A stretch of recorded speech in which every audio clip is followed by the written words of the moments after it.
నమస్తే ఫ్రెండ్స్. ఈరోజు మా కువైట్ సారు బండి కడగమని చెప్పారు. పొద్దున్నే కడిగాను ఆల్రెడీ.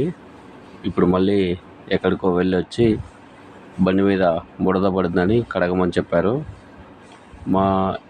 నేను పనిచేస్తున్న ఇంట్లో 12 కార్లు ఉన్నాయి మొత్తము. ప్రతిరోజు కడగాలి.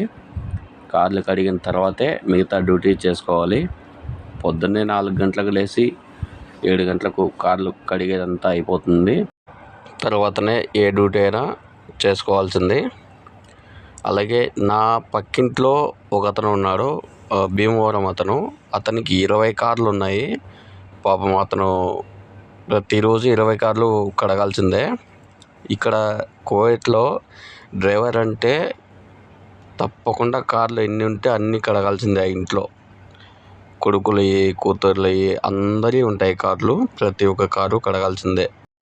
ప్రతి డ్రైవరు పొద్దున్నే కారు కడిగిన తర్వాత పొరపాటుగా వర్షం కానీ దుమ్ము కానీ, కువైట్లో దుమ్ము ఎక్కువ లేస్తుంది.